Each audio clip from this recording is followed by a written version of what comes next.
take the woman and the boy. I was in the Marine Corps, so I suggest you all turn around and adios. I'm a soldier too. My orders are to take them back with me.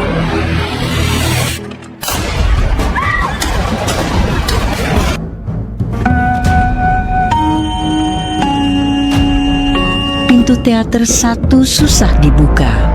Mohon para penonton naik lewat jendela.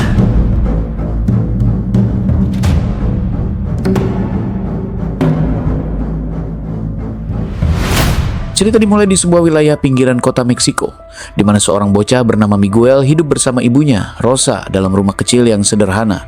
Kehidupan mereka tampak biasa, tenang, namun ketenangan itu segera terganggu oleh sebuah kabar yang mengancam keselamatan mereka. Saat Rosa menyiapkan makanan, ponselnya berdering.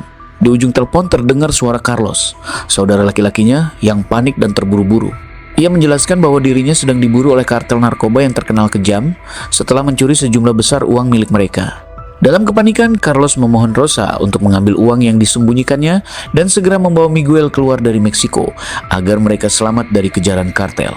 Akhirnya, Rosa menyadari bahwa keselamatan Miguel dan dirinya kini bergantung pada keputusan cepatnya untuk meninggalkan rumah dan menghadapi perjalanan penuh bahaya demi melarikan diri dari ancaman kartel yang kejam.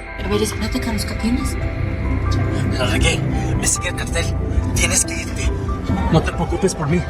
Solo sigue el plan. Beberapa saat setelah panggilan Carlos selesai, ketenangan itu langsung terganggu ketika kartel berhasil menangkapnya. Pemimpin mereka yang kejam, Mauricio, mengambil ponsel Carlos untuk diperiksa. Saat menelusuri daftar kontak, matanya tertuju pada nama Rosa yang tercatat sebagai salah satu orang terakhir yang dihubungi Carlos. Penemuan itu membuat Mauricio yakin bahwa Rosa pasti mengetahui lokasi uang yang dicuri Carlos. Tanpa menunggu lama dan tanpa sedikit pun belas kasihan, Carlos pun dieksekusi di hadapan Mauricio, menegaskan betapa besar ancaman yang kini mengintai Rosa dan Miguel, memaksa mereka bersiap menghadapi bahaya yang bisa mengancam nyawa mereka setiap saat.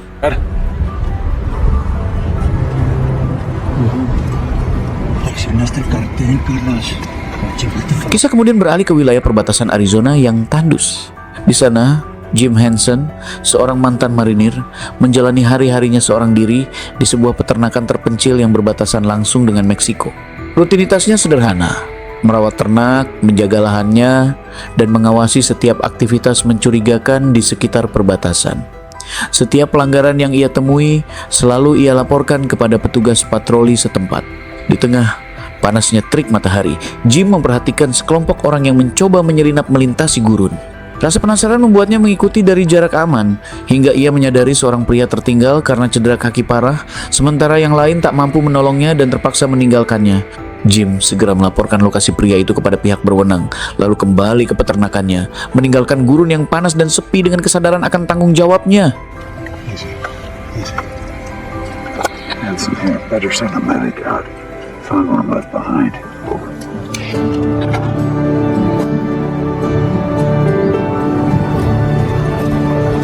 Kepulangan Jim Henson ke rumahnya membawa masalah baru yang harus segera dihadapi. Seorang perwakilan bank mengingatkan bahwa ia sudah menunggak pembayaran selama 6 bulan. Jim menyadari bahwa seluruh tabungannya habis digunakan untuk biaya pengobatan mendiang istrinya, sehingga hutang menumpuk dan ia diminta segera melunasinya. Pihak bank menegaskan bahwa jika pembayaran tidak dilakukan dalam waktu 90 hari, tanahnya akan disita dan dilelang. Jim memohon tambahan waktu sambil meyakinkan pihak bank bahwa ia bukan orang yang lalai atau menghindari tanggung jawab. Ia hanya berjuang untuk bertahan hidup dan berjanji akan melunasi semua hutangnya. Setelah percakapan itu berakhir, Jim menyadari bahwa tantangan untuk mempertahankan rumah dan kehidupannya baru saja dimulai. Neil, I'm no deadbeat. I just need a little time to sort things out, get back on track. Yeah, like I said, you've got 90 days, most likely. You have yourself a good evening. Kesulitan baru menimpa Jim Henson ketika ia berusaha mencari pekerjaan. Ternyata kenyataan jauh lebih berat daripada yang dibayangkan. Di kantor tenaga kerja, ia ditolak karena usia yang dianggap tidak memenuhi syarat. Namun, Jim tidak menyerah. Demi melunasi hutangnya, ia mencoba menjual sisa ternaknya. Tetapi harga yang ditawarkan terlalu rendah, bahkan tidak cukup untuk menutupi sebagian kecil hutang-hutangnya. Merasa lelah dan putus asa, Jim mengunjungi sebuah bar, berharap segelas minuman bisa meringankan beban pikirannya. Bartender yang sudah mengenal Jim merasa kasihan, lalu menghubungi putri tirinya, Sarah, seorang petugas patroli perbatasan. Sarah duduk di samping ayah tirinya, mendengarkan keluh kesah Jim yang bercerita bahwa ia tengah terjerat hutang dan rumah serta tanahnya terancam hilang. Malam semakin larut, dan ketika Jim hendak memesan minuman lagi, Sarah menghentikannya dan memastikan ayah tirinya pulang dengan aman, menyadari bahwa perjuangan Jim untuk tetap bertahan hidup dan menjaga rumahnya belum usai.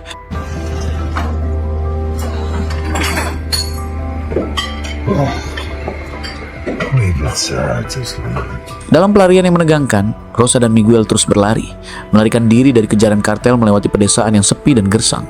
Mereka menyadari bahwa keselamatan mereka tergantung pada setiap langkah yang mereka ambil. Keesokan harinya, mereka berhasil sampai di wilayah dekat perbatasan Amerika Serikat, Meksiko. Saat kendaraan kartel semakin dekat, Rosa dan Miguel menemukan sebuah celah sempit di pagar baja yang tinggi. Dengan sigap, mereka menyelinap masuk melalui celah itu, berusaha menjauh dari bahaya dan melanjutkan pelarian mereka ke tempat yang lebih aman.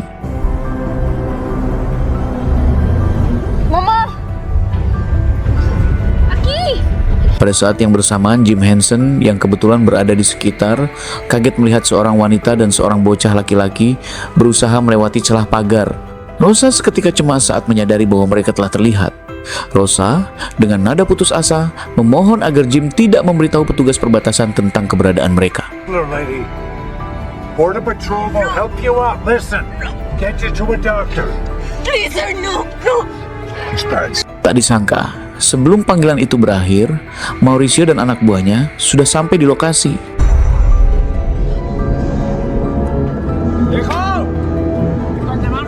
Saat itu, Mauricio menuntut Jim menyerahkan Rosa dan Miguel kepadanya.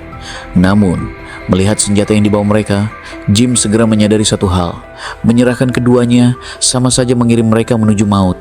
Menyadari bahaya yang mengancam Rosa dan Miguel, Jim akhirnya mengambil keputusan untuk melawan meskipun hanya seorang diri demi menyelamatkan mereka dari ancaman yang mengerikan. Get the truck. Move.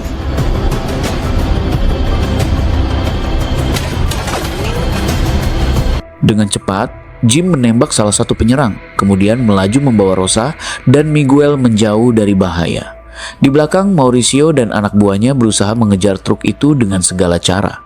Ketika Mauricio hampir berhasil mendekat dan memanjat truk untuk mengambil kendali, Jim berhasil menjatuhkannya, lalu melanjutkan pelarian, meninggalkan kartel itu jauh di belakang mereka. Segera setelah itu, Mauricio menyadari bahwa pria yang ditembak Jim adalah saudaranya sendiri. Sejak momen itu, tujuannya berubah. Bukan lagi sekedar merebut uang yang dicuri, melainkan membalas kematian anggota keluarganya. Saat mereka terus melarikan diri, Jim menyadari ada yang tidak beres. Rosa ternyata telah tertembak.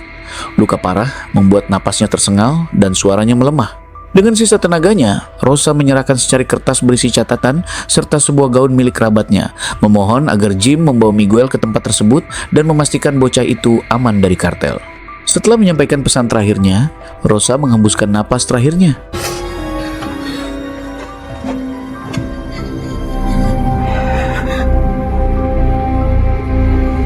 Menjelang malam, polisi dan petugas medis segera tiba di lokasi, termasuk Sarah. Setelah mengetahui kondisi Rosa, Sarah memberi saran kepada Jim agar Miguel sementara tinggal di kantor perbatasan demi keselamatannya. Ia menambahkan bahwa besok pagi, Miguel akan dipindahkan ke panti asuhan, memastikan sang bocah aman dan jauh dari ancaman kartel. Di pagi yang tenang, Jim terbangun di dalam mobilnya yang terparkir dekat pos pemeriksaan perbatasan. Jackson, anjing setianya, tetap berada di samping Jim, waspada dan menemaninya. Tak jauh dari situ, Jim tiba-tiba melihat sebuah kendaraan yang sangat dikenalnya, membuatnya langsung menyadari adanya potensi bahaya.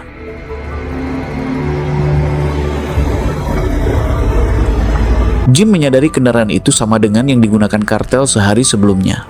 Di dalam mobil, ia menemukan sebuah tas yang ditinggalkan Rosa. Saat dibuka, tas itu berisi uang dalam jumlah besar. Sekilas Jim terpikir menggunakan uang tersebut untuk melunasi hutangnya, namun bayangan wajah Rosa segera menghentikannya. Uang itu kini bukan lagi sekedar harta, melainkan simbol janji dari permohonan terakhir Rosa percaya kepada Jim untuk melindungi Miguel dari ancaman kartel. Mengingat tanggung jawab itu, Jim menyalakan mobilnya dan bergegas menuju kantor polisi demi menemukan Miguel. God damn it. Sesampainya di sana, Jim memasuki pos perbatasan untuk memeriksa keadaan Miguel. Seorang petugas memberitahunya bahwa bocah itu akan diserahkan kepada pihak yang mengaku sebagai keluarganya di Meksiko. Namun Jim merasa ada yang tidak beres. Benar saja, saat menatap keluar jendela, ia mengenali beberapa pria yang menunggu di dalam mobil. Dengan tetap tenang, Jim meminta izin untuk berbicara dengan Miguel sebentar. Setelah petugas mengabulkan permintaannya, Jim bertindak cepat mengawal Miguel menyusuri lorong dan menyelinap keluar lewat pintu samping. Keduanya kemudian segera pergi, memulai pelarian mereka dari ancaman kartel. Di sisi lain, Mauricio yang menyadari apa yang terjadi hanya bisa berdiri terpaku di tempat parkir, menatap mobil Jim melaju pergi. Amarahnya terlihat jelas dari geram yang keluar darinya. Tanpa membuang waktu, ia mulai merencanakan langkah selanjutnya, memasuki Amerika Serikat untuk melacak Jim dan Miguel, dengan tujuan membalas kematian saudaranya. Sesampainya di Arizona, Jim sempat singgah di peternakannya untuk mengemasi pakaian, senjata, dan sisa uang tunai yang ia miliki. Begitu kembali ke mobil, ia terkejut saat menyadari Miguel telah pergi. Bocah itu lari karena salah mengira niat Jim buruk. Sementara itu, Mauricio dan anak buahnya tengah bersiap menyeberang perbatasan secara ilegal. Petugas yang melihat gerak-gerik mereka segera menyadari bahwa itu anggota kartel. Namun ketakutan membuat mereka membiarkan rombongan itu lewat. Tak jauh dari peternakan, Jim berhasil menemukan Miguel dan menegaskan bahwa kartel akan membunuhnya tanpa ampun jika tertangkap. Akhirnya Miguel menurut dan keduanya bergegas meninggalkan area tersebut, memulai perjalanan menuju Chicago dengan kewaspadaan tinggi. I'm taking you to your family in Chicago. Di dalam perjalanan, Jim memberitahu Miguel bahwa ia akan membawanya ke Chicago untuk bertemu keluarganya. Bocah itu tetap diam 1000 bahasa, sehingga Jim menduga Miguel belum bisa memahami maksud ucapannya. Di sisi lain, Mauricio bersama anak buahnya sudah menyeberang ke wilayah Amerika Serikat.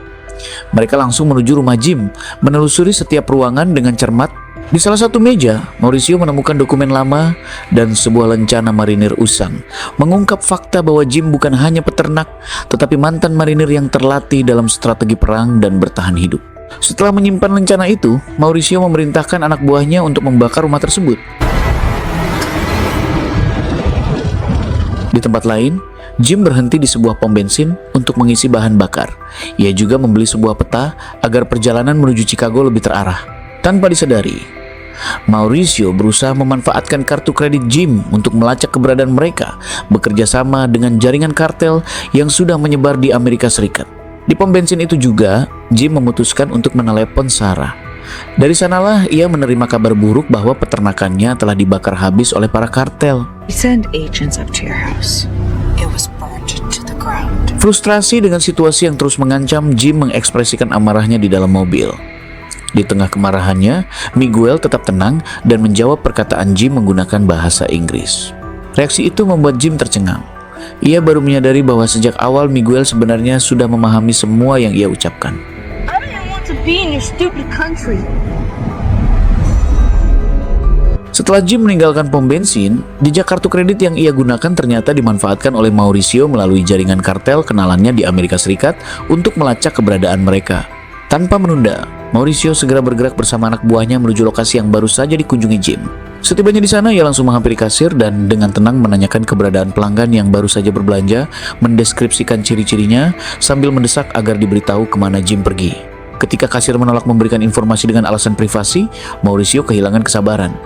Ia mengintimidasi wanita itu, mengacungkan pistol, dan menembaknya secara brutal sebelum meninggalkan lokasi. Setelah menelusuri rekaman CCTV di pom bensin, Mauricio berhasil menemukan petunjuk bahwa Jim sedang bergerak ke arah timur. Di sisi lain, mobil yang dikendarai Jim tiba-tiba mogok di tengah jalan. Ia mencoba membawanya ke bengkel terdekat, namun pemilik bengkel meminta maaf karena tempatnya tutup hari itu. Tak ada bengkel lain di sekitar, sehingga Jim memutuskan membawa Miguel ke sebuah kedai makan untuk sementara waktu. Di sana, untuk pertama kalinya, mereka benar-benar bisa berbicara satu sama lain. Jim bertanya mengapa kartel begitu ngotot mengejar Miguel dan ibunya yang sudah meninggal. Miguel menjelaskan bahwa pamannya terlibat masalah karena mencuri uang kartel, dan kini mereka diburu akibat ulah pamannya.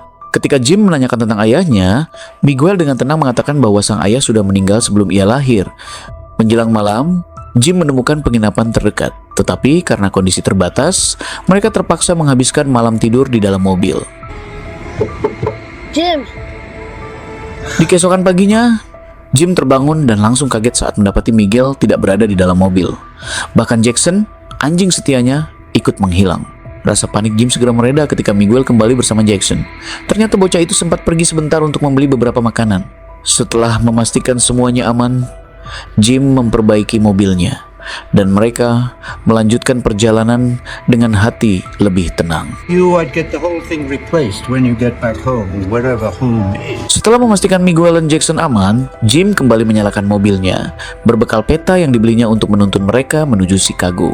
Namun, penggunaan kartu kredit saat membayar perbaikan mobil membuat Mauricio dan anak buahnya mudah melacak posisi Jim. Tanpa menunggu lama, mereka segera berangkat mengikuti jejak itu. Di perjalanan, suasana di mobil mulai lebih hangat. Jim dan Miguel semakin terbuka satu sama lain. Ketenangan itu tiba-tiba pecah ketika sebuah mobil polisi muncul dari belakang. Lampu strobo menyala, memerintahkan Jim untuk menepikan mobil.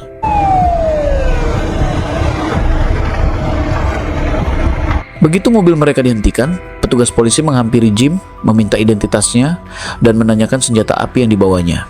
Dengan tenang, Jim menjelaskan bahwa pistol tersebut terdaftar secara legal, bahkan bersedia memperlihatkan dokumen asli sebagai bukti kepemilikan dan izin yang sah. Meskipun polisi tampak curiga dan sempat berniat menyita senjata itu serta menginterogasi Miguel, Jim tetap kooperatif. Ia mengikuti arahan petugas, masuk ke mobil patroli untuk pemeriksaan lebih lanjut, sambil tetap waspada terhadap kemungkinan bahaya yang mengintai di luar. Go ahead and have a seat in the back. Ketika Jim masuk dan duduk di kursi belakang mobil polisi, ia memperhatikan petugas itu mengeluarkan ponsel dan berbicara pelan melalui telepon, entah kepada siapa. Jim merasakan ada yang janggal, ini bukan pemeriksaan lalu lintas biasa. Petugas itu tampak mengulur waktu. Kemungkinan besar sedang berkoordinasi dengan kartel, membuat Jim yakin bahwa ia menghadapi seorang polisi korup. Dengan tegas, Jim keluar dari mobil dan menuntut penjelasan, menanyakan berapa banyak keuntungan yang diperoleh petugas itu dari pengkhianatan rencananya. Saat petugas mengeluarkan pistol, Jackson tiba-tiba melompat dan bersama-sama mereka berhasil melumpuhkan petugas tersebut. Jim dan Jackson segera kembali ke mobil, meninggalkan lokasi sebelum Mauricio sempat muncul dan mengejar mereka. Miguel, back in the truck, now! Beberapa saat kemudian, Mauricio dan anak buahnya tiba di lokasi. Suasana tegang langsung menyergap mereka saat melihat petugas yang sebelumnya menahan Jim dan Jackson terkapar di tanah. Mauricio menuntut jawaban, menanyakan kemana Jim pergi, tetapi sang petugas hanya meringis kesakitan, tidak mampu menjawab. Kemarahan Mauricio pun memuncak karena merasa petugas itu gagal menjalankan tugasnya. Tanpa ragu, ia menghabisi petugas saat itu juga. Saat menjelajahi area sekitar, Mauricio menemukan peta jalan yang sebelumnya dibeli Jim di pom bensin. Ia mengambil peta itu sebagai petunjuk, tanpa menyadari bahwa dari kejauhan, Jim dan Miguel diam-diam mengawasi seluruh kejadian. Beberapa saat setelah berhasil menjauh dari ancaman anak buah Mauricio, Jim mampir ke sebuah toko senjata untuk membeli senapan. Setelah itu, ia menelepon Sarah dan terkejut mengetahui bahwa pria yang ditembaknya di perbatasan ternyata adalah saudara kandung Mauricio. Sarah mendesak Jim untuk segera membawa Miguel kembali ke Arizona. Tetapi Jim menolak dengan berat hati, mengingat janji yang dibuatnya pada mendiang ibu Miguel untuk menjauhkan Miguel dari bahaya kartel. Malam harinya, Jim dan Miguel menginap di sebuah motel kecil untuk beristirahat. Namun, ketika Jim keluar membawa Jackson untuk menghirup udara segar, ia melihat anak buah Mauricio mengintai di sekitar motel. Kepanikan pun tak terhindarkan. Jim segera kembali ke kamar dan diam-diam membangunkan Miguel. Dengan cepat ia menelpon polisi untuk melaporkan perampokan palsu, berharap dapat mengalihkan perhatian musuh. Kemudian Jim membantu Miguel memanjat keluar jendela dan keduanya menembus kegelapan malam, bergerak menyusuri semak-semak untuk bersembunyi dari ancaman pengintai. Setelah itu, Mauricio dan anak buahnya menerobos masuk ke dalam kamar. Namun, tentu saja mereka mendapati kamar itu sudah kosong. Dengan penuh amarah, Mauricio pun berteriak bahwa cepat atau lambat, Jim dan Miguel pasti akan ia temukan. Mendengar teriakan penuh ancaman itu, Jim menyuruh Miguel untuk menunggu di dalam mobil, sementara ia pergi mencari Jackson. Tak lama kemudian, Jim berhasil menemukan anjing kesayangannya Jackson yang sangat protektif terhadap keselamatan majikannya, tiba-tiba menggonggong keras dan mencoba menyerang Mauricio. Namun, sayangnya Mauricio mengeluarkan pistolnya dan menembak Jackson sampai mati.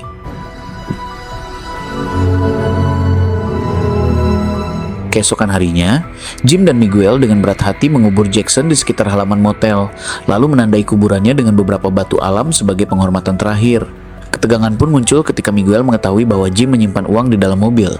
Ia menuduh Jim membantunya hanya demi uang tersebut, membuat Jim merasa tersakiti. Miguel, yang masih kecil dan belum sepenuhnya memahami situasi, pergi sebentar untuk menenangkan diri. Beberapa saat kemudian, ia kembali dan keduanya saling meminta maaf. Dengan hati yang sedikit lebih ringan, mereka melanjutkan perjalanan. It is a funeral for my mother. Setelah menempuh jalanan yang panjang, Jim dan Miguel berhenti di sebuah gereja kecil di pinggir jalan. Miguel pun duduk bersimpuh untuk berdoa, sementara Jim berdiri di dekatnya, memperhatikan dengan waspada. Tiba-tiba, seorang pendeta menghampiri Jim dan bertanya, apakah Jim adalah kakek Miguel? Jim tersenyum tipis dan menjawab bukan, lalu menjelaskan bahwa dirinya hanyalah orang yang telah berjanji kepada ibu Miguel untuk menjaga keselamatan anak itu. I know his mother. She asked me to look after him. Sementara itu, Jim kembali menelepon Sarah untuk memberitahunya apa yang sedang terjadi. Namun, Sarah tampak tidak peduli dan tetap mendesak Jim agar membawa Miguel kembali ke Arizona, karena menurutnya, polisilah yang seharusnya bertanggung jawab atas keselamatan Miguel. Meski mempertimbangkan permintaan Sarah, Jim menolak. Ia menegaskan bahwa dia akan tetap mengantarkan Miguel ke keluarganya di Chicago dan siap menghadapi konsekuensinya demi menepati janjinya kepada Rosa. So, what'd he say? Where's he headed? Saat Jim dan Miguel melanjutkan perjalanan menuju Chicago, Mauricio dan anak buahnya masih terus mencari petunjuk untuk menemukan keberadaan mereka. Akhirnya, mereka menemukan peta Jim yang sempat direbut sebelumnya. Di peta itu, terlihat sebuah lingkaran merah yang diyakini sebagai tujuan akhir Jim, yaitu kota Chicago. Tanpa membuang waktu, Mauricio pun segera menghubungi rekannya di Chicago dan memerintahkan mereka untuk bersiap siaga ketika Jim dan Miguel tiba di sana. Ketegangan pun semakin meningkat, menandai ancaman yang menunggu di kota tujuan mereka. Hello. Yeah. No problem. Sore itu, di halaman belakang motel, Miguel memperhatikan Jim yang sedang berlatih menembak. Ia mendekat dan Jim mengajaknya bergabung. Jim mengajari Miguel cara menembak dengan akurat, sekaligus menunjukkan bagaimana membongkar dan memasang kembali senjata itu dengan aman. Setelah latihan usai, Miguel menatap Jim dengan serius dan mengungkapkan niatnya di masa depan, membalas kematian ibunya dengan menghadapi Mauricio dan seluruh anak buahnya. Mendengar itu, Jim menatap Miguel tajam dan menegaskan bahwa membunuh seseorang bukan hal yang bisa dibanggakan. Ia mengingatkan bahwa ibunya telah mengorbankan hidupnya agar Miguel memiliki kesempatan menjalani kehidupan yang lebih baik. Dengan pelajaran itu tersimpan dalam hati, Miguel menurunkan senjatanya dan menatap Jim dengan rasa hormat, sementara keduanya mempersiapkan diri menghadapi perjalanan dan tantangan yang masih menanti. I died to give you a chance at a better life. Don't waste it. Malam itu, Jim dan Miguel mencari perlindungan di bawah jembatan layang yang tak terpakai. Untuk menghangatkan tubuh, mereka menyalakan api kecil, menggunakan uang kartel sebagai bahan bakar bukti bahwa saat ini uang bukan lagi yang utama bagi mereka. Yang paling penting hanyalah bertahan hidup. Keesokan paginya, mereka sampai di pinggiran kota Chicago. Saat melintasi jalan raya, Jim menangkap gerak-gerik dua pria mencurigakan di atas jembatan layang, seakan memantau setiap langkah mereka. Menyadari ancaman itu, Jim memilih meninggalkan jalan utama dan menempuh jalur pedesaan, berharap bisa mengecoh pengintai dari kartel. Tiba-tiba, konvoi para kartel muncul dari kejauhan, melaju dengan cepat.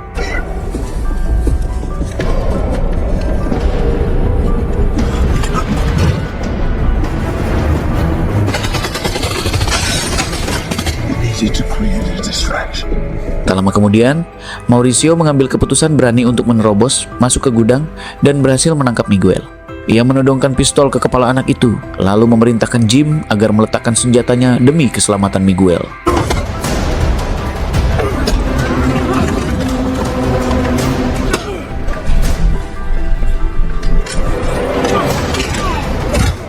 Saat pertarungan hampir usai, Mauricio akhirnya menyerah dan mengembalikan lencana yang dulu ia ambil dari rumah Jim.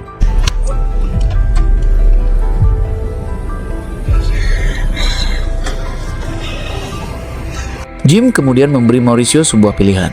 Ia memasang peluru di pistolnya sendiri dan menyerahkannya kepada Mauricio, memaksa musuhnya menghadapi keputusan untuk mengakhiri hidupnya sendiri di dalam gedung.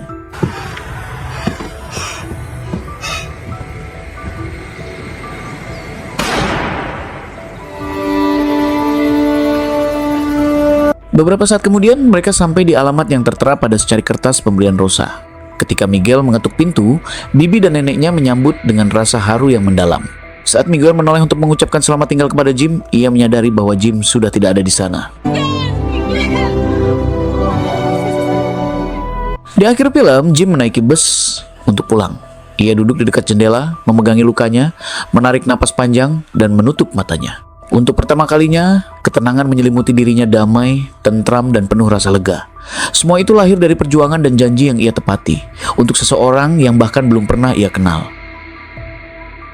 Dan film pun berakhir.